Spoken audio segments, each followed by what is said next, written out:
আজকে চলে আসছি খুলনা জেলা ডুমুরিয়া উপজেলা লতা খামারবাড়ি গ্রামে।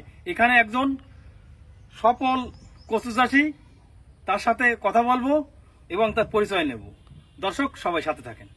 আমার নাম রবীন্দ্রনাথ কীর্তনিয়া। আমি কচু চাষ করেছি, 2000 কচু লাগাইলাম, তা জলে 200 মতন উগলিয়ে গেছে আর 1800 মতন আছে।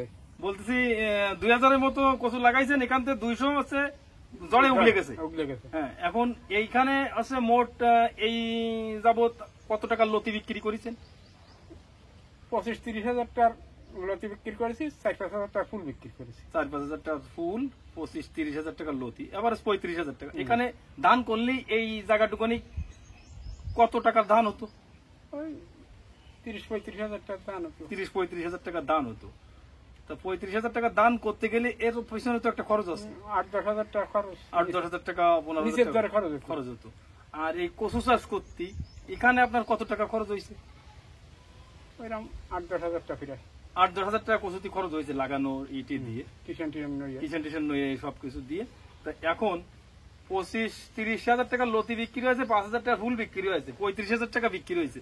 আর এই যে কচু, দর্শক এই যে সাইজ হয়েছে, এ তো নিচে 40 টাকা 30 টাকার নিচে একটা কচু বিক্রি হবে না। 1800 কচু আছে এখনো, সে 1800 কচু 30 টাকা করে যদি বিক্রি হয় এক এক পিস, তা 1800 কচুর দাম আসে প্রায় 54,000 টাকার মতো। সেখানে 50 হাজার ধরেন, 50 হাজার আর লতিতে আসলো 30 হাজার, 80 হাজার, আর হচ্ছে ফুল হচ্ছে 5 হাজার।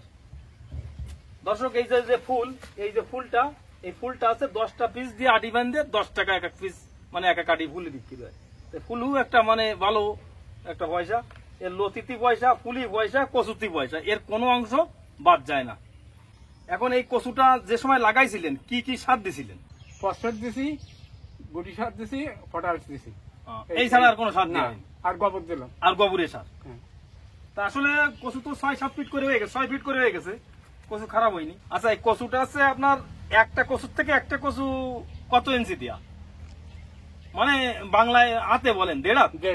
1.5 হাতে আছে 27 ইঞ্চি, আর লাইন টু লাইন 2 হাত, মানে 2 হাত দিয়া আর আছে 27 ইঞ্চি দিয়া, একটার থেকে একটা 27 ইঞ্চি, আর লাইন টু লাইন 2 হাত দিয়ে 36 ইঞ্চি আর 27 ইঞ্চি। তাতে কচু একটু পাতলা হয়েছে, মানে যাতায়াত করতে সুবিধা হয় ভিতর দিয়ে। এই যে আছে পাতার কালারটা তো এরকম থাকবে, এই পাতার কালারটা তো এরকম থাকবে। তো এই পাতার এই কালার, এর জন্য কি কোনো স্প্রে করেছেন? স্প্রে করেছি মোটে। এর জন্য কি দিয়ে স্প্রে করেছি? পাইপ বানান শ্যাম্পু। তা এইটা পাইপ বানান শ্যাম্পুর রোগ না, এটি আছে একটা লাল মাইট।